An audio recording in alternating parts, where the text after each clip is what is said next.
오늘은 요한계시록 25번째 25번 오늘 요한계시록 10장에 관하여 다 보기로 하겠습니다. 이제 요한계시록 10장 이제 1절부터 들어가기 전에 먼저 오늘 할 것은 뭔가 하면은 요한계시록 1절부터 22절 1장부터 22장 끝장까지 이제 장별로 내용을 한번 살펴보겠습니다. 1장은 무슨 내용이 있는가 하면은 요한이 반모섬에서 부활하신 그리스도를 만난 것을 기록합니다. 요한이 부활하신 그리스도를 만나. 그래서 말씀을 드렸죠. 계시를 받았지요. 그 다음에 이제 2장하고 3장은 같은 내용입니다. 아시아 7교회에 관한 말씀이 2장과 3장에 있습니다. 그래서 아시아 7교회. 그 다음에 이제 4장에는 요한이 하늘 보좌를 봤어요. 그래서 하늘 보좌의 광경. 놀라운 겁니다. 이 하나님께서 하늘 보좌에 앉으신 광경을 본 종들이 몇 명 없어요. 지금 수천 년 지난 인간 역사 6,000년인데 몇 명 안 돼. 그만큼 요한이 놀라운 종이라는 겁니다. 그 다음에 5장. 보좌에 앉으신 하나님의 오른손에 뭐가 달려 있었지요? 7 인으로 봉한 두루마리 책. 지금 책과 다르다 했습니다. 예전에 책은 두루마리 책입니다. 그래서 7 인으로 봉한 두루마리 책인데 그 두루마리 책의 인봉을 떼시기에 합당하신 자격 있는 그리스도에 관하여서 이 5장에서 말씀하셨습니다. 그래서 이 인봉을 떼시기에 합당하단 말은 자격이 있다는 뜻입니다. 합당하신 그리스도. 그래서 5장에서는 그냥 그리스도가 아니라 어린 양 그리스도 이런 표현을 했습니다. 어린 양 그리스도. 왜 어린 양이라는 표현을 왜 했을까? 왜 그냥 그리스도란 그러고 어린 양 그리스도 여러분들이 그런 것을 이렇게 묵상하는 것이 성경 연구라는 거예요. 왜 이 장면에 가서 하필이면 어린 양이라는 단어를 쓰셨을까? 이 인봉을 떼기에 왜 합당하냐? 그분이 어린 양으로서 우리를 위하여 대신 죽으시고 죄를 없이 하시고 십자가에서 죽으심으로 이런 양으로 죽으심으로 원수를 이기시고 예탕료를 끝내시고 하나님의 의를 이루신 분이기 때문에 어린 양으로서 이 그분은 인봉을 떼시기에 또 인봉이 뭔데? 인봉으로 보는 건 하나님의 비밀의 경륜을 여시기에 자격이 있는 그리스도다. 할렐루야. 그래서 그때 어린 양이라는 단어를 씁니다. 그럼 6장에 가면 이제 6인이 되는 첫째 인부터 여섯째 인이 떼어집니다. 그럼 이제 인이 몇 개 남았어요? 하나 남지 7째 인 안에 7 나팔도 들어있고 또 7째 나팔 안에 7 대접도 들어있으니까 말하자면 7째 인 안에는 이후에 모든 것이 다 들어있는 거예요. 다시 설명해 볼까요? 7째 인 안에는 영원히 포함되어 있다. 그렇게 말할 수 있어요. 그만큼 7째 인은 범위가 큰 것이다. 근데 그 다음에는 이제 7째 인이 떼어지는 것이 아니고 7장에 가면은 6째 인이 떼어졌는데 6째 인과 7째 인 사이에 뭔가 다른 말씀이 적혀 있어. 무슨 말씀이냐? 하나님은 그분의 백성을 앞으로 이제 6째 인 떼어질 때 막 천재지변이 막 일어나기 시작하는 그때였어요. 하나님의 백성들을 어떻게 보호하시는가에 관하여서 유대인들은 인을 치시고 그리스도인들은 공중으로 휴거시키시고 그래서 하나님의 택한 백성들을 보호하시는 하나님. 그래서 그분의 백성을 보호하시는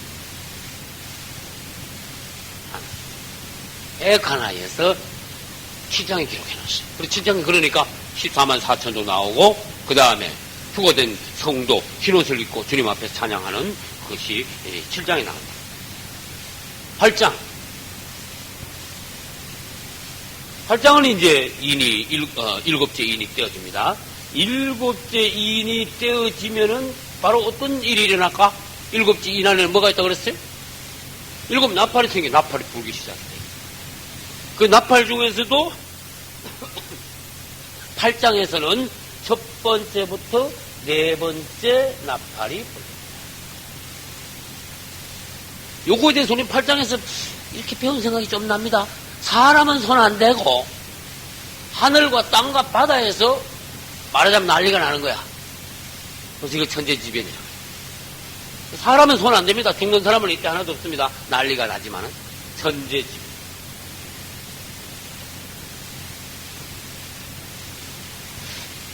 그 다음에 이제 지난번에 우리 9장을 했습니다. 9장. 이때 9장부터 중요한 것이 뭐냐? 9장부터 왜 중요합니까? 몇째 나팔이 불려져야 돼? 다섯째와 여섯째 나팔이 9장에서 불려지는데, 다섯째 나팔을 무슨 화? 첫째 화라고, 여섯째 나팔을 그러면은 둘째 화. 이런 것이 첫째 화, 둘째 화, 화는 도합 세 화가 있는데, 그래서 화라고 합니다. 세 번의 화가 있는데, 세 번의 화를 합치면은 그것이 뭐라 그런다? 대환란. 7년, 마지막 한일해인 7년 중에서 후 3년 반에 있는 것이다. 그러니까 말하자면, 제일 세상 끝에 일어날 일을 계시록에서 미리 적어놨어요. 우리는 웬 복인지, 이 하나님께서 계획하신 비밀의 그 임봉되었던 아주 감추어져 있던 그 비밀이 떼어져 버렸습니다. 이 마지막 시대에 우리는 계시록을 읽고 하나님의 비밀을 알 수 있는 백성들이 되었어요. 할렐루야. 다섯째 나팔과 여섯째 나팔이 이제 불려집니다. 그래서 다시 말합니다. 다섯째 나팔과 여섯째 나팔은 첫째 화와 둘째 화다. 그러면 마지막 한 화는 보나마나 몇 번째 나팔을 불면 마지막 세 번째 화다? 일곱째 나팔을 불면 세 번째 화인데, 일곱째 나팔 안에는 뭐가 들어있다? 일곱 대접이 들어있으니까, 그러면 질문합니다. 일곱째 나팔이 불려지면은 몇 번째 화가 시작됩니까? 셋째 화입니다. 그러면 셋째 화에 대하여서 간단하게 설명하시고, 셋째 화란 뭐냐? 일곱 번째 나팔이 불려지면서 일곱 번째 나팔이 계속 빰빠라밤 한번 불고 끝나는 게 아닙니다. 왜 끝나는 게 아닙니까? 일곱 대접이 다 부어질 때까지 나팔 소리 계속 놔줘야 돼. 그러니까 일곱째 나팔 안에는 대접 7번 부어지는 게 포함되어 있어요. 그러니까 일곱 번째 나팔은 긴 나팔이야. 나팔 소리야. 그러면은 일곱째 나팔이 불려지면서 대접이 7번 쏟아지는 그 기간 전체가 세 번째 화다. 그럼 어떻게 됩니까? 다 끝난다고. 셋째 화가 끝나면 다 끝나면, 셋째 화 뒤에는 화가 없습니다. 완전히 끝난 겁니다. 그래서 이제 우리 10장에서 배웁니다. 뭐냐면 일곱째 나팔이 불려질 때 하나님의 비밀이 완성이 된다. 그분의 종들을 통하여서 말씀하신 하나님의 비밀이 다 이루어진다. 언제? 일곱째 나팔이 불려요. 다른 말로 하면 일곱째 대접이 부어지면서 하나님의 심판도 끝나고 세상도 끝나고 복음에 관한 모든 비밀이 다 하나님의 계획이 다 중지가 때 끝나고, 끝나고는 마지막에 없어요. 일곱째 대접까지 부어지고 난 뒤는 없어요. 끝이에요. 세상이 질문합니다. 세상이 끝나고 마무리가 되려면 중요한 사건이 뭐가 어떻게 돼야 마무리가 되는가 하면은 주님이 오셔야 마무리가 돼요. 그분은 주인공입니다. 그분이 주인공, 그분이 오시지 않고 뭐가 일이 마무리가 된다는 것은 말이 안 됩니다. 그리고 세상 뭔가 마무리가 된다 그 말은 그분이 오신다 그랬지. 그때 그분은 지상 재림하시는 분이시다. 그럼 오늘 우리가 뭐 하죠? 10장에 들어가는 거다. 이제 10장을 한번 적어보겠습니다. 10장. 10장은 이제 지금 오늘 읽었습니다. 땅을 소유는 차지하는 겁니다. 다른 말로 하면 아마 조금 말 단어가 어울릴지 몰라도 접수하는 거야. 남들이 가진 건 착, 내 앞으로 탁 받아들이는 접수. 땅을 소유, 차지하시기 위해 오시는 그리스도. 10장이에요. 그분은 지금까지 땅과 바다가 사단에게 유린당한 것을 기다리고 계셨어요. 참고 계셨어요. 이 땅이 누구 땅이냐? 요한복음 1장 11절 보면요. 아주 놀라운 말씀. 자기 땅에 오면. 이랬어요. 자기 땅에, 자기 땅에 오니까 백성도 자기 백성들이 전부 다 몰라봐. 이런, 아니 어떤 회사에 사장이 들어갔는데 사장이 들어가도 수위가 당신 누구야? 못 들어오게 한 거와 마찬가지야. 얼마나 기가 막혀. 예? 아니 자기 땅에 왔는데 자기 백성이 영접지 아니하였으니 그래놓고 1장 12절 요한복음 1장 12절 영접하는 자 곧 그 이름을 믿는 자에게는 하나님의 자녀가 되는 권세, 권능, 두나미스 권능을 주신다.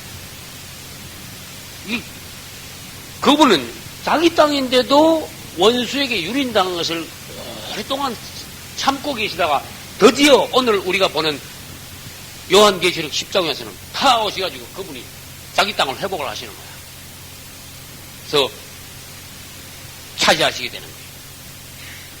그 다음에 이제 11장. 두 정인이 11장 가서 이제 하겠습니다만은 다음 주에 11장 합니다. 그 다음에 7째 나팔이 11장 가서 불려진 날 아셔야 됩니다. 7째 나팔.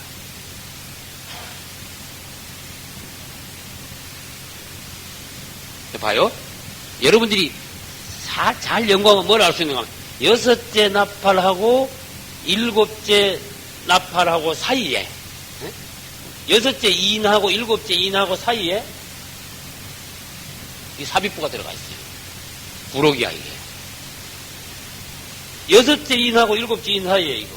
여기는 7장에는 인이 없습니다. 그 다음에 6째 나팔하고 7째 나팔하고 사이에 10장이라는 부록이 또 들어있는 거예요.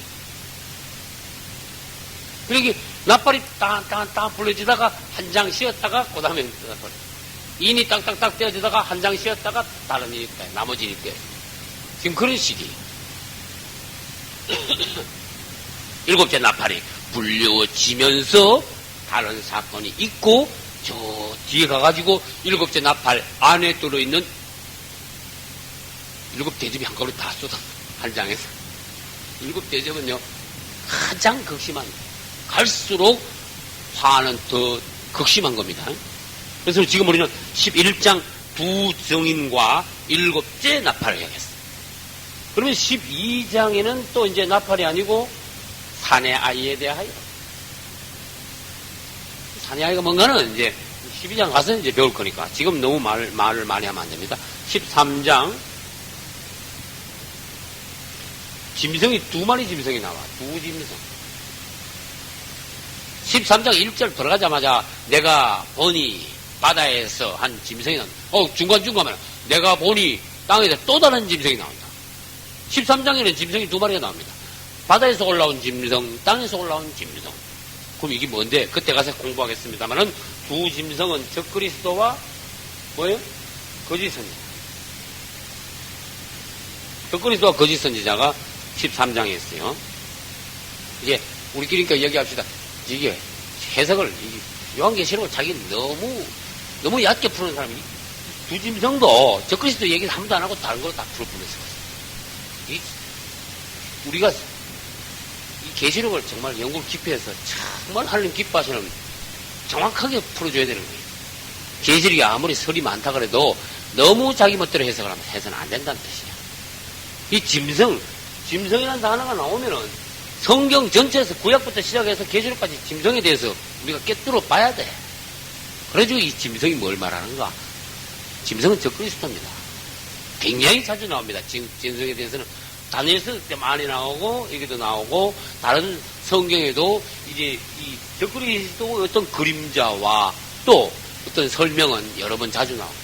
아무튼 13장은 두 짐승 적그리스도와 거짓 선지자에 대해서 말씀하고 계신데 다른 해석을 하면 안 되는 거예요. 14장 이 짐승이 나오는데 13장에서 짐승에게 경배하는 사람이 있어. 짐승에게 경배하고 나면 질문합니다. 경배하면 표를 주면 경배했다는 표를 받아. 그게 뭐예요? 그게 666이야. 그냥 종이로 표 받는 게 아닙니다. 몸에다 표를 찍어버립니다. 표 찍는다고 뭐 시커먼 표가 남는 게 아니야. 전자인식이야. 오른손이나 이마에 찍어버리면 그냥 몰라 아무래도 지워지지도 않아. 한 번 받으면 끝이야. 맞죠? 취소할 수도 없어. 받으면 끝이야. 짐승에게 경배하고 경배했다는 증표로 오른손이나 이마에 표를 받는데 그것이 뭐다? 666. 14장 가면요. 이 짐승에게 표 받은 사람 막 난리 나는 거야. 심판받는 거야. 그리고 짐승에게 표 받은 사람에게 진노의 포도주가 부어진다. 짐승표. 진노의 포도주 틀. 다른 내용도 조금은 있습니다. 그건 그때 가서 보기로 합시다. 15장. 유리바다 위에 있는, 이게, 유리바다는 지금 땅에 있는 게 아닙니다. 하늘에 있는 겁니다. 유리바다. 위에 있는 이기는 자다. 이제 요한계시록 오늘 다 꿰뚫는 거예요, 이제 전체적으로. 그 다음에 16장에 가서 무슨 대접? 7 대접이 한꺼번에 다 보지는 거예요. 그러니까 요한계시록 중에서 가장 혹독한 장이 16장이라는 걸 알고 있어야 됩니다. 가장 비참한 장. 한 장 안에서 대접 7개가 한꺼번에 다 부어지니까 얼마나 이때 사람이 제일 많이 죽는다. 17장, 18장 이건 묶어서 봐야 돼요. 17장과 18장은 두 장 다 바벨론에 관한 말씀이에요. 그러나 우리가 연구를 더 깊이 해야 됩니다. 바벨론은 종류가 있다는 걸 또 아셔야 돼요. 정치적 바벨론과 또 무슨 바벨론? 종교적 바벨론이 있다. 정치적 바벨론은 다른 말로 하면 물질적인, 현실적인 도시에 속한, 정치에 속한, 국가에 속한 바벨론이고, 종교적 바벨론은 로마 캐토릭을 중심으로 한 타락한 기독교 종파들. 이렇게 하나님께서 보시기에는 그 로마 캐토릭이 애미야, 애미. 그리고 타락한 기독교 종파는 그 애미가 낳은 엄난 중에 나온 엄난한 딸들이야. 이해를 하시겠죠? 그것을 종교적인 바벨론. 종교적인 바벨론이 앞에 나와요. 17장. 종교적 바벨론에 대한 심판. 써봅시다. 17장은 종교적 바벨론에 대한 심판. 18장에는 무슨 바벨론이 나오는 거면은 정치적 또 물질적 바벨론의 멸망이야. 심판이에요. 멸망이라는 단어가 더 어울려요. 18장 가서는 정치적이고 물리적인 바벨론이 뭐 완전히 천사가요. 오늘 큰 거를 들고는 참 성경에는 표현이 너무나 참 적합해. 너무나 멋있어요. 이 바벨론이 어떻게 되는가 봐라. 그래서 천사가 큰 바위돌을 들고 바다에다 집 던져버려. 그러기만 붕덩하고 나가지고 팍 바벨론이 이렇게 된다. 그래서 싹 하늘이 싹 들어버린다. 완전히 망해버린다. 바벨론이 그렇게 된다. 성경을 조금만 깊이 연구한 학자들은 뭐라 하는가 하면 잘 들어요. 바벨론 이꼬르 뭐예요? 바벨론 이꼬르 로마라는 것을 인정해요. 이 성경을 어느 정도 수준 있게 깊이 연구하면요, 이게 결론이 나오는 거야. 바벨론은 로마다. 이 정도는 성경이 들어가줘야 되는 거예요. 그냥 바벨론이 아니에요. 바벨론은 어떤 영적인 흐름이 있어요. 그걸 봐요. 왜 내가 이 말을 하는가 하면은, 느부갓네살 왕이 어디서 꿈을 꿨어요? 네? 다니엘서 몇 장? 딴 데서 2장 가면 넘어서 칸네살 왕이 꿈을 꿨어. 여기는 금, 은, 동, 밑에 가서 뭐예요? 철이야. 그러면 제일 위에 금으로 된 나라가 무슨 나라? 바벨론 나라예요. 나는 전에 그런 말씀을 드린 적이 있습니다. 머리가 바벨론이면은 몸뚱이가 다 바벨론이지요. 그랬어요. 머리가 바벨론이면 이게 다 바벨론이지. 그런데 또 희한하죠. 머리가 바벨론인데 다 바벨론이지만은 내려오면서 메데 바사와 그 다음에 헬라와 여기 밑에 제일 밑에 끝이 뭐요? 로마라고 그랬어. 이 바벨론이 로마이 같은 거다 그런 뜻이야. 그래서 여기서 바벨론은 로마다 이렇게 해줘야 되는 거야. 네, 하나님께서 보시기에 영적인 어떤 흐름, 영적인 어떤 말하자면 주류, 바벨론의 영이 이렇게 흘러서 마지막 로마에 가가지고 뭐예요? 마지막 장식을 하고 하나님 앞에 심판받고 끝나버리는 거예요. 그래서 바벨론, 처음에 바벨론에 대해서 나오느냐? 창세기 11장에서 바벨론이야. 바벨은 히브리어입니다. 바벨론 그러면 헬라어입니다. 바벨론인데 창세기 10장에 있는 바벨론이 11장에 있는 바벨론이 요한계시록에 가면은 창세기에 나오는 바벨론이 요한계시록에 가면은 창세기 시작한 바벨론이 요한계시록에 가면은 어떻게 돼요? 망하는 거야. 창세기에서 시작한. 그런데 창세기에는 그냥 바벨론이지만은 계시록 가면 무슨 바벨론? 큰성 바벨론. 그 다음에 구약에는 그냥 예루살렘이지만은 계시록 가면 무슨 예루살렘? 새 예루살렘. 바벨론과 대치되는 것, 정반대편에 있는 것은 예루살렘이에요. 그래서 바벨론은 큰성 바벨론이 되고 예루살렘은 새 예루살렘이 되고 바벨론은 큰성 바벨론으로 17장, 18장에 가서 완전히 망하고 새 예루살렘은 영원해, 영원. 할렐루야. 전국의 새하늘과 새 땅의 중심이 새 예루살렘이라는 걸 알아야 됩니다. 그래서 17장 종교적 바벨론에 대한 심판. 18장 뭐요? 정치적, 물질적 바벨론의 멸망. 19장 어린 양의 혼인잔치. 그와 아마겟돈 전쟁이 19장에 나옵니다. 19장 어린 양의 혼인잔치. 그 다음에 아마겟돈 전쟁. 우리 9장에서 벌써 유브라데스 강에 매여 있던 네 천사가 풀려 나오자 그가 무지갱을 열어서 황청을 내버리고 그 다음에 여섯째 나팔 불 때에 그 네 천사가 2억의 마병대를 동원해가지고 사람 3분의 1을 죽인다 그랬지. 그거 하고 이 아마겟돈 전쟁하고 결국은 연관이 되는 거예요. 19장 했고 그 다음에 20장 20장 천년왕국. 그 다음에 고국과 마국의 전쟁. 그 다음에 최후의 심판을 맥보자 심판을 합니다. 맥보자 심판. 그 다음 새 예루살렘이 있는 새 하늘과 새 땅. 끝이. 20장 21장 22장 요거 21 22장 21장 22장은 한 묶음입니다. 새 하늘과 새 예루살렘이 있는 새 하늘과 새 땅.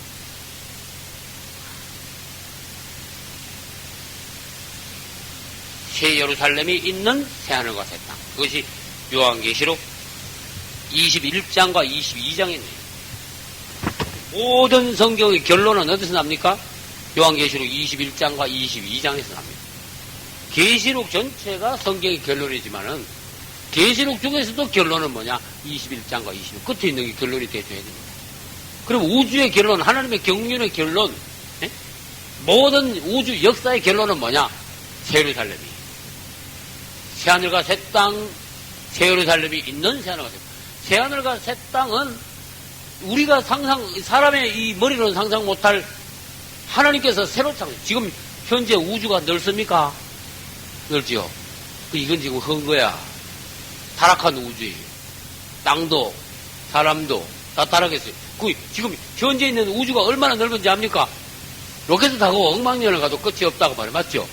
근데 이거를 지금 현재 있는 이 우주를 하나님이 없애버린대. 그래가지고 처음 땅과 처음 하늘이 다 없애버린대. 그리고 주님께서 말씀하시기를 새하늘과 새 땅. 내가 새하늘과 새 땅을 보니 처음 하늘과 처음 땅은 다시 없고 바다도 다시 있지 않다. 이게 하나님께서 이 우주를 새로 창조하셨는데 그것을 새하늘과 새 땅. 그 새하늘과 새 땅, 지금 현재 이 우주의 중심은 사실은 이 하나님의 중심과 우주의 중심은 이 땅이야, 땅. 하나님의 중심이, 하나님의 관심이 이 땅에 있어요. 별도 필요 없어. 근데 나중에 새하늘과 새 땅이 되면은 이 우주의 중심은 땅이 아니라 새 예루살렘이에요. 무슨 말인지 아시겠죠? 새 예루살렘. 그러니까 새하늘과 새 땅의 중심은 뭡니까? 새 예루살렘입니다. 그것은 이제 우리가 요한계시록 21장, 22장에 가서 상세하게 보겠는데 21장, 22장은 읽어보면은 그냥 새하늘과 새 땅으로 간단한 것 같지만은 굉장히 주님께서는 할 말이 많으신 거예요. 그러면 이제 10장을 지금부터 들어가겠습니다. 내가 또 보니 힘센 다른 천사, 밑줄 쳤어요. 힘센 다른 천사. 이 다른 천사는 계시록 7장 2절에도 나오고 8장 3절에도 다른 천사가 나오고 또 오늘 10장 1절에도 다른 천사가 나오고 18장 1절에도 다른 천사가 나오고 다른 천사가 계속 나와. 이 다른 천사라는 것은 같은 단어입니다. 우리 예수 그리스도를 말합니다. 할렐루야. 왜 이 다른 천사, 예수님을 다른 천사로 표현을 했느냐? 이제 이 주님, 왜 이분이 또 예수님이냐 하는 것은 이제 하나하나 보면 아는 거. 이 예수님이 아닐 수가 없게 되어 있어. 이분이 예수님이 아닐 수가 없어요. 어떤 학자들은 혹 가브리엘 천사나 미가엘 천사가 아닐까 그렇게 생각도 했지만은 이 우리 예수님이 아니고는 이렇게 할 수가 없어요. 어떻게 하셨는지. 첫째, 그분은 10장 1절 보니까 구름을 입고 하늘에서 내려왔다 그랬어요. 첫째, 그분은 하늘에서 내려오신 분입니다. 우리 예수님은 누굽니까? 하늘에서 땅으로 내려오신 하나님이 사람 되셔서 오신 임마누엘이십니다. 또 하늘에서 땅으로 내려온단 말은 계시록에서는 어떤 이미지가 있는가 하면 재림하시는 주님. 할렐루야. 재림하시는 것. 질문합니다. 예수님은 하늘에서 땅으로 내려왔지만은 누구는 반대로 어디로 올라와?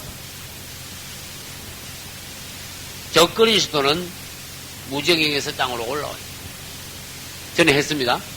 우리 주님은 하늘에서 땅으로 내려오셔가지고 2000년 전에 십자가와 부활을 통과하시고 다시 올라가셨죠. 한 번 내려오셨다고 올라가셨지. 그러면 눈치가 빠른 사람은 뭘 알아야 되는 거만? 아, 저 그리스도도 뭐예요? 거기 눈치가 빨라요. 예수님이 한번 내려오셨다가 올라가셨죠. 그러면 머리를 싹 한번 써보면 눈치를 채면 어떻게 돼? 저 그리스도 올라왔다가 내려갔겠구나. 이걸 눈치를 채. 저 그리스도도 2000년 전에 올라왔다가 무저갱에서 이 땅으로 올라왔다가 다시 무저갱으로 들어가요. 그걸 이제 요한계시록 뒤에 나옵니다. 굉장히 신기한, 우리 예수님이 이 땅에 내려오셨다가 올라가신 게 아주 그 신비한 일 같죠. 그러나 마귀도 저 그리스도로 사람화, 에? 이 사람으로 돼가지고 성육신 해가지고 올라왔다가 다시 들어갔다니까. 그러면 좀 있으면 예수님이 다시 내려오시죠. 재림하시죠. 그럼 우리를 데리고 다시 천국으로 들어가시죠. 그럼 저 그리스도는 어떻게 됩니까? 또 올라왔다. 그놈도 또 왔다가 또 그 순서는 뭔데? 저 그리스도가 먼저 와. 이번에는 무슨 지 알겠죠? 초림하신 예수님이 먼저 왔다고 하시고 난 뒤에 저 그리스도가 올라왔다가 무저갱으로 내려갔습니다. 앞으로는 저 그리스도가 먼저 나타나. 저 그리스도가 먼저 등장하고 그 다음에 예수님이 재림하십니다. 그걸 여러분들 아셔야 됩니다. 그래서 이 데살로니가 후서 2장에는 그 말씀을 하셨어요. 주님이 재림에 관하여 너희들 동심하지 마라. 두려워하지 마라. 주님이 재림하시기 위해서는 저 그리스도가 먼저 와야 된다. 그 말씀이에요. 자, 그러면 이제 우리 예수님은 하늘에서 내려오신 분이다. 두 번째, 1절 봅시다. 구름을 입고 계신다. 여러분, 성경에는, 성경 연구 방법을 알려드릴게요. 성경에는 구름을 입다 이런 말이 있고, 구름을 입는 게 뭐야? 그러면 구름을 입다 말고 다른 단어가 뭐가 있어요? 구름을 뭐 하다? 타다. 이게 구분하잖아요. 여기서 왜 구름을 타고 오신다 그러고 구름을 입고 오신다 그랬을까? 이게 성경 연구하는 거예요. 구름을 타고 오시는 것은 보이게 오시는 거예요. 공개적으로. 구름을 입고 오는 것은 구름을 입으니까 구름에 둘러싸여 오시니까 안 보이는 거야. 비공개, 비밀이요. 비공개.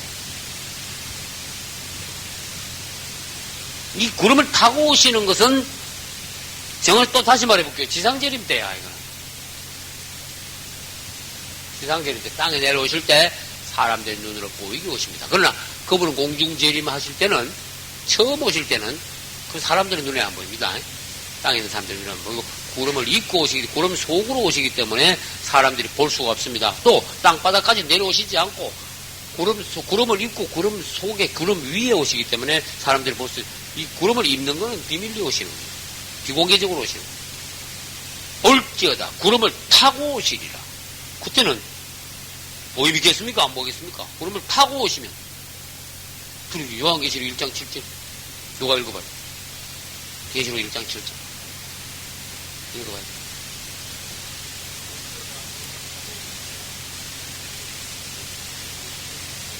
아멘. 구름을 타고 오실 때는 보입니까? 안 보입니까? 그 가게는 눈이 그걸 것이요 본다 그랬어요. 그러나 구름을 입고 오실 때는 안 보이신다고.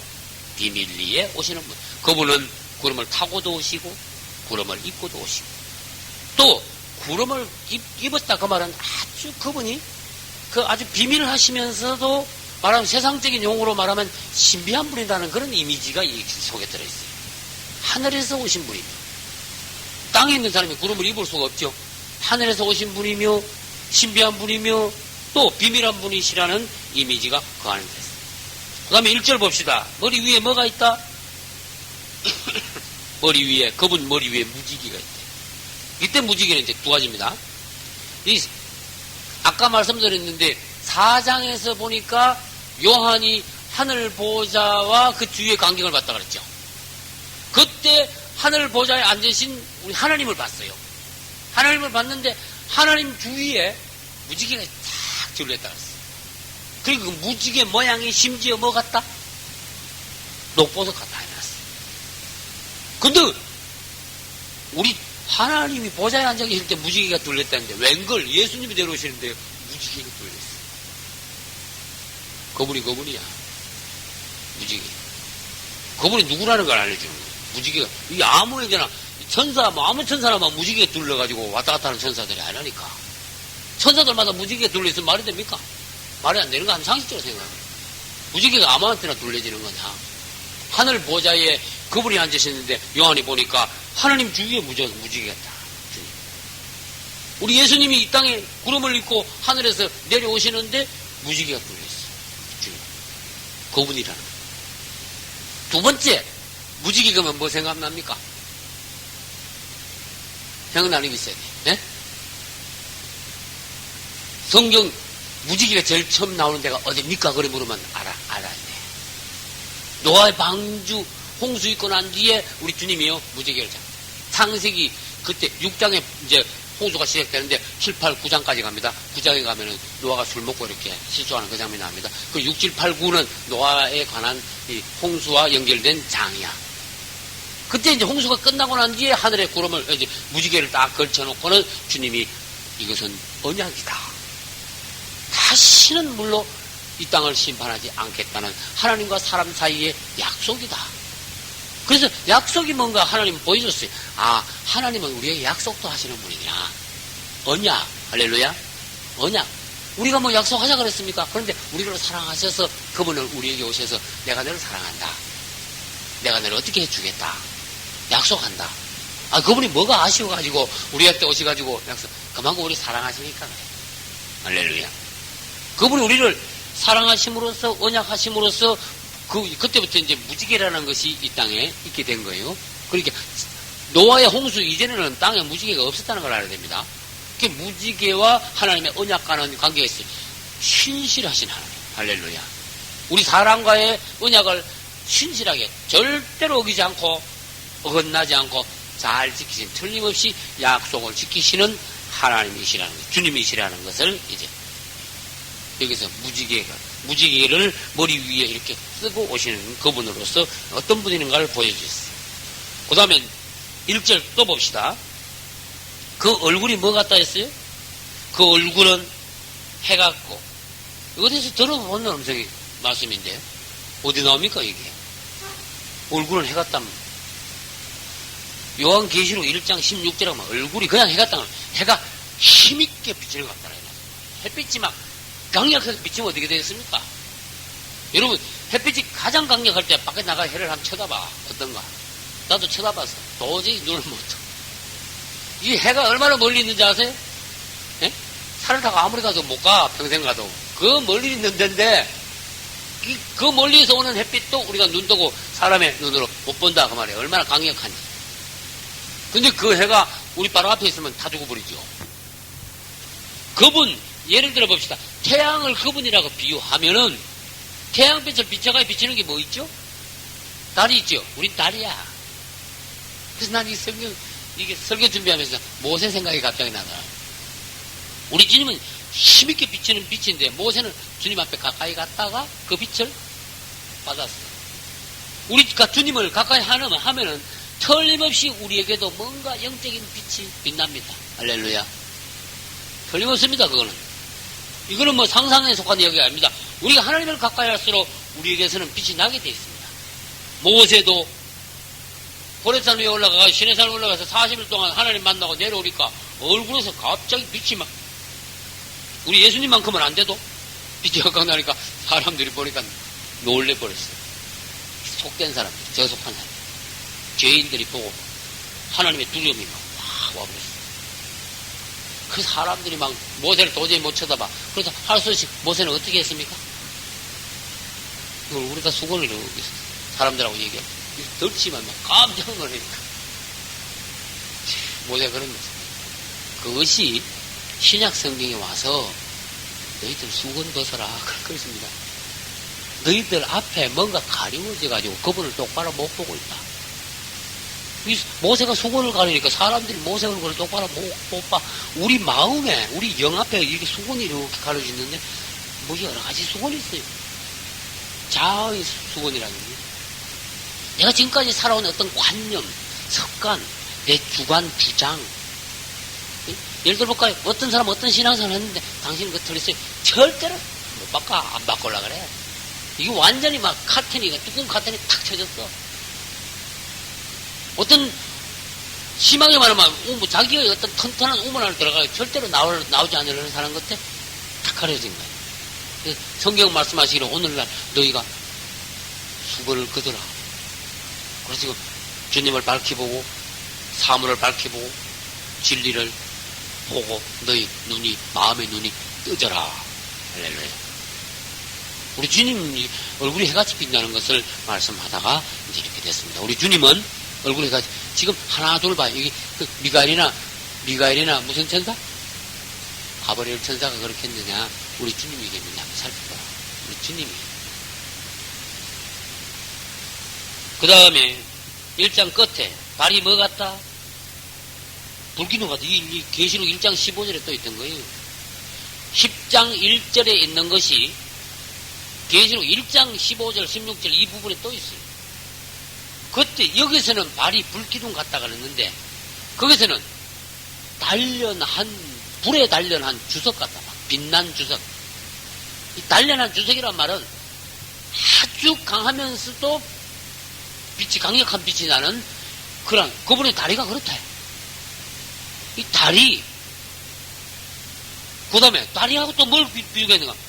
불기둥. 예수님의 다리를 불기둥하고 또 연결했어요. 또 계시록 1장 15절에서는 불에 단련된 주석가 같다가, 빛난 주석가 같다는 거하고 또 말씀을 연결했어요. 그러니까 우리 주님의 다리를 한번 생각해 봅시다. 아주 강한, 빛나는 주석가 같은 다리면서도 또 불기둥 같은 또 다리더라. 기둥은 견고한 걸 말합니다. 불은 하나님의 거룩을 말합니다. 그분은 심판을 위하여서 하나님의 거룩 가운데 오신, 그리고 원수들 앞에 아주 위험 중에 딱 서시면, 그런 다리를 가지고 서시면 원수들이 보기만 해도 질려버릴 거 아닙니까? 약한 그분이 아니다 그 말이에요.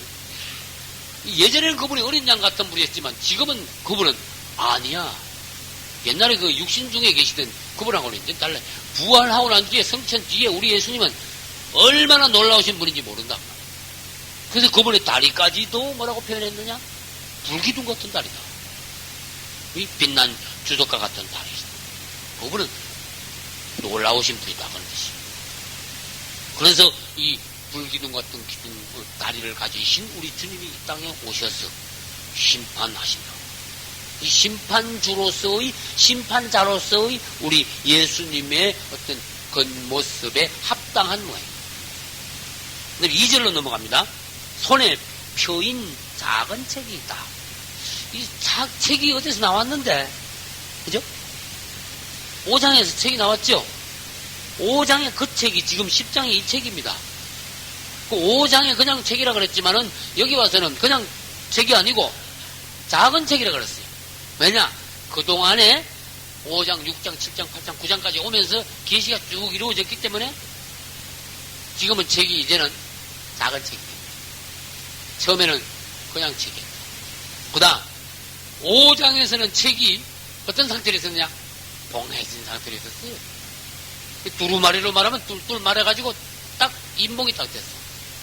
우리 이런 책으로 말하면, 오늘날 현대식으로 말하면 책이 덮여있는 책이야. 두루마리로 말하면 똘똘똘똘 말려가지고 아주 딱딱 봉했어. 7개. 꼼짝없어. 아무도 못 봐. 그런데 5장에서는 그랬지만은 10장에 와서는 이게 완전히 다 펴졌어. 오늘날 책으로 말하면 완전히 활짝 펴진 책이야. 아무나 다 볼 수 있다. 이게 지금 이 두루마리 책이. 다시 말해서 우리 주님께서 오심으로 말미암아 5장 이후에 그분은 하나님의 비밀이 기록되어 있는 그 두루마리 책을 하나하나 열므로 인하여서 10장에 와서는 이 두루마리 책이 활짝 펴진 책, 열린 책, 공개된 책이 됩니다. 할렐루야. 무슨 말인지 아시겠죠? 그리고 이제는 작은 책이 됩니다. 작은 책. 무슨 말인지 알겠죠? 자, 그분의 손에는 작은 책이 펴들려 있습니다. 우리 예수님은 이제 5장에 보면은 이 책을 펼 수 있는 자격이 있는 사람은 예수님밖에 없었다. 그렇죠? 그래서 이제는 예수님이 펴으심으로써 10장에 와서 이 책은 더 이상 봉한 책이 아니라 열린 책입니다. 그 다음에 2절, 10장 2절 중간에 그 오른발은 바다를 밟고 왼발은 땅을 밟고 있다. 오른발은 바다를 밟고 왼발은 땅을 밟았다. 이야, 이거 한번 생각해봐요. 얼마나 엄청난 일인가. 그분이 얼마나 크신 분인가. 그래서 이 오른발이, 그분의 오른발이 바다에 탁 들어가서 바다에 잠겨 있어요. 빠지지 않았어. 얼마나 크신 분입니까? 한 다리는, 한 발은 땅에 육지에 딱 걸쳐 있어요. 양쪽을 다 밟고 있어, 지금. 그러면은, 우리는 지금 여기서 뭘 알아야 되는가? 밟는다는 게 뭐냐, 그 말이에요. 네? 두 가지가. 밟다. 여러분, 밟으면 무슨 이미지가 있어요? 밟다. 첫째. 둘째. 밟는 거는 상대방을 제압하는 거야. 성경 보면, 여호수아가 가나안 땅 절반하다가 왕 둘이 도망가가지고 불에 숨어서 끄집어내. 후아들 보고, 예, 가서 저 모가지를 밟아. 그 왕을 끌고 와가지고 탁 해놓고 모가지를 밟을게 모양이 어떻게 되겠습니까? 마귀를 그런 식으로 모가지를 밟아버려. 완전히 마귀를 불러버려. 성경 또 시편에 뭐가 있는지 사단이 예수님의 발등상 되기까지 주님의 하늘 보좌에서 기다리고 계십니다. 그렇습니다. 이게 또 뭐냐? 사단이 완전히 예수님의 발밑에 박힐 때까지, 완전히 예수님의 발밑에 전부 다 이 사단의 세력이 항복하는 그날까지 주님은 조금 더 기다리고 계신다. 제압하는 거 완전히 바로 밟은 거. 그 다음에 두 번째 밟는 거는 소유권을 말해요. 소유권. 이 여호수아 1장 3절에 보면은 내가 모세에게 말한 것 같이 내가 밟던 그 땅을 다 너에게 주리라. 할렐루야. 이야, 놀라운 말씀이에요. 여호수아에게 말하지, 너 들어가서 밟고 막 지나가. 그 네가 밟는 건 전부 네 땅이야. 영적으로 그렇게 돼야지. 할렐루야. 밟어. 그분의 이름으로. 밟고 막 지나가. 전부 다 너의 소유로 내가 만들어줄 것이다. 아브라함 보고 뭐라는지 아세요? 높은 데 올라서 동서남북 다 봐라. 네가 보이는 거 전부 다 네 땅이야. 하나님 우리를 이렇게 축복하시는 거예요. 그래서 이 밟는 그분은 바다를 밟고 그 다음에 땅을 밟고 있다는 것은 그동안에 이 바다와 땅의 소유권, 임금노릇, 왕노릇하고 막 유린한 자가 누구냐? 마귀야. 이제는 그분이 그야. 마귀를 밟은 거야, 이게 사실. 땅을 밟고, 바다를 밟았다. 그 다음에 소유권을 주장한 거야. 딱, 이거 내 땅이 하고 자기 땅에 오셔서 서신 거야. 그래서 우리 예수님은 10장은 뭐라 그랬어요? 10장? 제목이 땅을 소유, 차지하시기 위해서 오신 예수님. 10장의 제목이. 왜? 자기 땅이니까 오셔가지고 당연히 차지하시는 우리 주님이시라 된다. 그 다음에 보겠습니다. 3절로 넘어갑니다. 사자의 부르짖는 것 같이 큰 소리로 외친. 이 큰 소리를 외치는데 그 내용에 대해서는 기록 안 하는데 그분의 음성이 어느 정도다 하는 것을 표현해 놨어요. 그분의 음성이 막 사자가 부르짖는 것 같대. 사자가 크게 부르짖으면요. 간이 작은 사람은 사자 부르짖는 소리만 들어도 기절해 부른다 그 말이에요. 그래서 사자의 부르짖음은 왕의 진노하는 소리와 같다. 우리 예수님의 심판 때의 음성. 아주 장엄한 엄한 어떤 원수들을 심판하는 데 있어서 권세, 권위가 넘치는 그러한 음성이다. 우리는 마태, 마가, 누가, 요한에 보면은 예수님의 일생을 상세하게 기록한 그런 예수님의 행적을 볼 수 있습니다. 예수님은 마태, 마가, 누가, 요한 사복음서에서는요, 이런 음성을 한 번도 내시지 않았어요. 사복음서의 그분의 음성은 사자가 부르짖는 것 같지 않고 그냥 어린 양의 목소리야. 아주 심순했어, 그분은. 그래서 그분은 가는 곳마다 조용하게 말씀하셨어. 나 전번에 그 지저스라는 영화를 봤는데, 내가 보니까, 어떻게 영화를 저렇게 생각 없이 만들어. 예수님이 막 깔깔 웃고, 네? 그 가난 혼인잔치에 가가지고 이렇게 앉아서 참석하시면 몰라도, 그거 가가지고 예수님이 막, 정말 막 같이 차는 거야. 아주 영화를 저렇게 만들었을까. 참, 우리 예수님을 저렇게, 네? 말하자면 세상 말로 하면 이렇게 경박스럽게 만든다. 우리 예수님은 막 깔깔대고 웃으시거나, 잔치집에 갔다고 춤추는 분이 아닙니다. 여러분, 주님을 그렇게 보시면 안 되는 거야. 영화 만든 사람이 굉장히 착각을 했어요. 우리 예수님의 어떤 품위, 무게, 이런 데 대해서는 완전히 인간적으로 해석을 해버린 거야. 우리 주님은 목소리도 한 번 안 높였어. 조용히. 사복음서에 보면 예수님이 웃었다는 게 한 번도 없습니다. 이게 놀랄 일이라니까. 아유, 주님이 너무 냉정한 거 아닙니까? 냉정해야지 안 웃은 게 아니니까. 그분의 어떤, 아주 장엄하신 무게. 금성분의 아주 그분의 아주 인격이 최고조로 올라가는 상태에서 그냥 이렇게 마음 중에 흡족하신 분만 있어도 깔깔대고 막 하하고 웃는 그런 분이 아니시다고. 어디 영화를 잘못 만들어 보니까 주님이 막 깔깔대고 웃어. 그게 잘못된 거다. 근데, 원수들을 심판으로 오실 때는 뭐예요? 사자에 부르짖는 갑자기 그런 음성이죠. 우리 예수님은 또 이상 2000년 전에 그분이 아니에요. 심판주로 오시는 예수님은 놀라우십니다. 할렐루야. 그 다음에, 그 다음 절로 넘어갑니다. 예수님이 사자소리같이 막 부르짖었을 때에 7 우레가 소리를 발했다고 3장 끝에 말했어요. 질문합니다. 우레가 뭡니까? 천둥이 7번 막 7번 쳤어. 7번 소리를 발했다 하는데 이 소리가 말하자면 뒤에 이렇게 보면은 뭔가 하면은 누가 말했는지 몰라도 우레 소리 같은 7마디 말을 했다는 뜻이야. 뒤에 보면. 왜 그런가 하면은 7 우레가 말한 것을 기록하지 말라. 그렇게 기록하지 말라. 그 어떤 말의 내용이다 말이야. 그게. 우레 소리 뭐 꽈광 7번 난 걸 기록하지 말라. 그런 말은 아니거든. 최소한 우리가 눈치가 있어야 돼. 그러면 그 뒤에 한번 볼까? 7 우레가 말하면서 말하자면 7 우레 소리 같은 말로 누가 말했는지 몰라도 어떤 비밀의 말을요 딱 7마디를 말을 했어.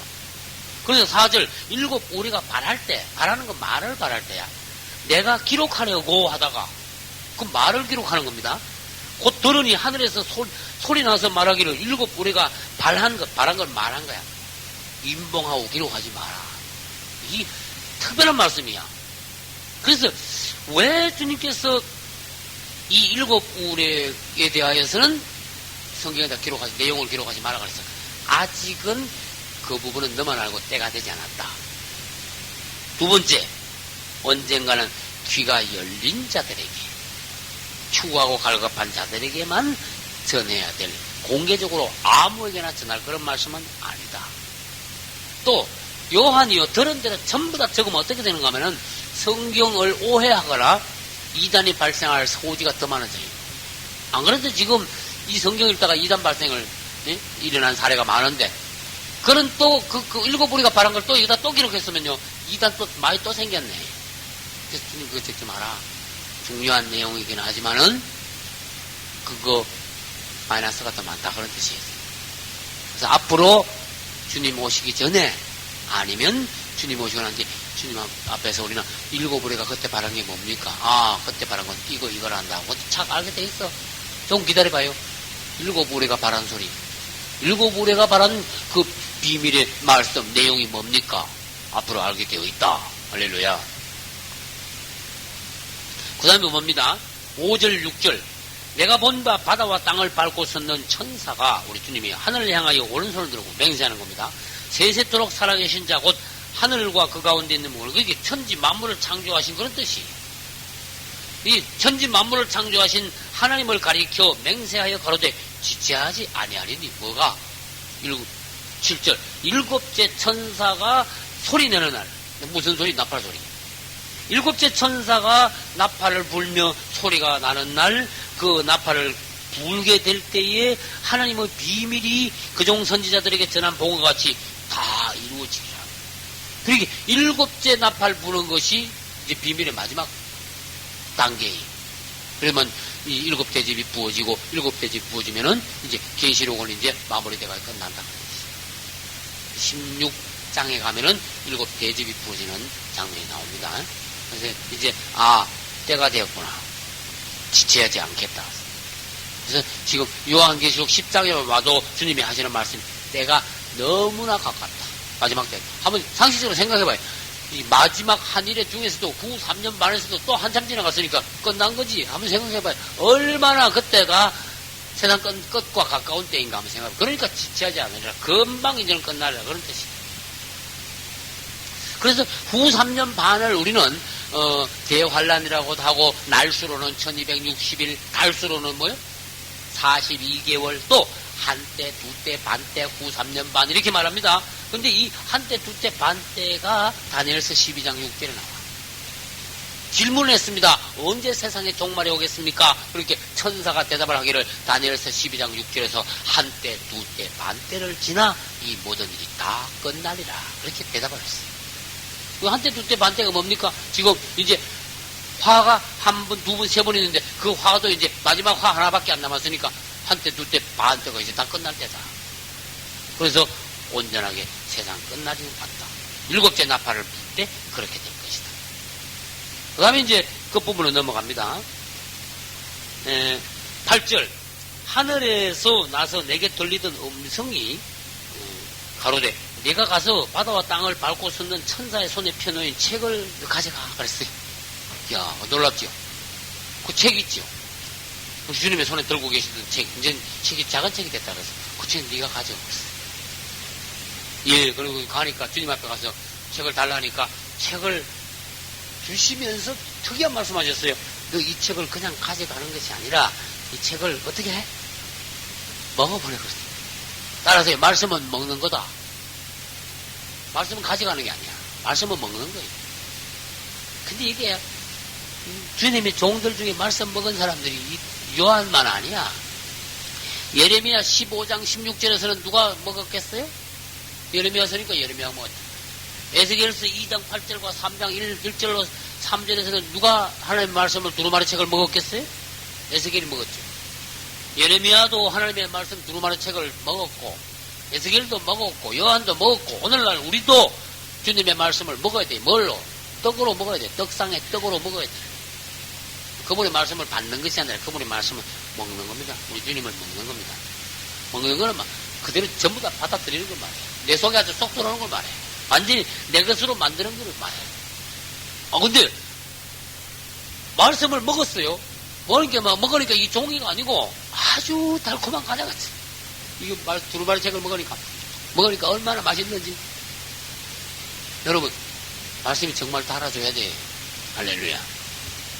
나 20년 전에 성경 읽으면서 주님 말씀이 내 입에 꿀송이보다 더 다니다는데, 이야, 그때 나한테 오면서, 이 성경을 읽으면 성경을 맛이 나는구나. 어떤 맛? 꿀송이 같은 맛이 나는구나. 그 이후로 내가 성경을 읽으면서 그 하나님이 그 성경의 맛, 꿀맛을 자주 보여주셨어요. 할렐루야. 성경 말씀은 맛이 있어요. 꿀맛. 할렐루야. 꿀맛. 그런데 봅시다. 그냥 말씀을 막 연구하고, 상고하고 막 이해하면서 막 읽을 때는요, 얼마나 막 달콤한지 몰라. 기분이 얼마나 좋은지 몰라요. 하늘에 있는 것 같아, 우리가. 정말 은혜를 받은. 그래서 입에는 막 다른 것 같아. 그런데 네 배에 들어가면 그거 쓰다. 해석을 해봐요, 누가. 입에서는 다른데 배에서는 쓰다. 입은 뭐 하는 거예요? 맛보는 데고 배는 뭐 하는 거예요? 소화시키는 거야. 이 말씀을 받을 때 여러분 은혜 잘하고 막 뜨겁고 막 감사하고 막 천국에 있는 건데 왜 그걸 이 말씀 가져가가지고 생활에 가서 적용하려고 그러면은 딱 한번 부딪히면요, 이 말씀 때문에 넘어져 시험 들어버려요. 이 말씀을 가지고 실천을 하려고 그러면 실천을 한 번 하면 믿음이 한 번 올라가거든. 기도하라. 진짜 기도하면요, 어떻게 돼? 진짜 기도하면 믿음이 또 올라가. 용서하라. 내가 어떤 사람, 한 사람 용서하면 하나님 말씀을 듣고 용서하라 그러면 용서 한 번 하면 말씀이 올라가. 또 그것이 그런 거 하고 매일 말씀을 상고하더라. 말씀을 매일 읽고 상고할 때는 어떻게 돼요? 믿음이 또 올라가. 근데 이 말씀을 받아가지고 들을 때는 참 은혜가 되고 기쁘고 감사하지만 실제로 생활할 때는 이 부딪히면 막이가 그냥 안 있어. 아주 썩에 쓴맛이 나게 만들어. 시험 들게 만들어. 어렵게 만들어. 그러나 이게 먹은 것이 여기서 소화 안 되면 어떻게 됩니까? 먹으나 마나지 뭐.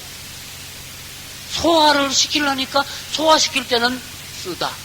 입에 받아 먹을 때는 달다. 말씀이 바로 그런 것이다. 은혜 받고 여러분들이 참 기쁘고 감사만 하지 말고 이 썸맛을 겪어가지고 말씀이 소화돼서 그 말씀이 내 것이 되라. 할렐루야. 내 것이 되라. 그러면 말씀 쓰다고 어떻게 합니까? 시험 들고 오면 소화 못 시키고 그냥 내보내 버리면 그 말씀 만 마리 들어봐도 나중에 1년, 2년, 10년 지나가도 사람이 변화가 안 된다는 그런 뜻입니다. 그래서 우리는 말씀을 체험하여 말씀을 소화하여 아무리 그 단말씀이 쓴말씀이 됐다 그래도 어떻게 됩니까? 주님 안에 가운데서 이것을 소화를 잘 시켜서 내 것으로 만들어야 됩니다. 할렐루야. 그리고 난 뒤에 마지막 절에 가면은 끝절입니다. 저가 내게 말하기를 내가 많은 백성 나라 방언 빈금에게 다시 예언하여 하리라. 너 예언 지금 말씀 받아 먹었는데 너 예언 앞으로 더 해야 된다. 네가 여러 사람들에게 여러 나라 여러 사람들 임금들한테 예언해야 될 하나님의 말씀이 아직도 더 남아있다. 그 말씀은 무슨 말씀입니까? 11장에서 22장까지 이거야. 네? 11장에서 22장까지 이 내용을 네가 아직도 더 예언해야 한다. 그래서 요한은 이 말씀을 그 남은 책 있게 홀딱 먹었어. 홀딱 먹고 소화시켜가지고 어떻게 했어요? 입에서 달았지만 이 배에서 썼죠? 썼단 말은 그 요한이 소화를 시켰다는 거예요. 이 말씀을 받았다. 말씀을 내 것으로 만들었다. 그래서 이제 보고 이제 이것을 11장부터 시작해서 22장까지 말씀을요 또 선포를 했어요. 이러고 말씀을요 또 선포를 했어요. 이러고 말씀을요 또 선포를 했어요. 이러고 말씀을요 또 선포를 했어요.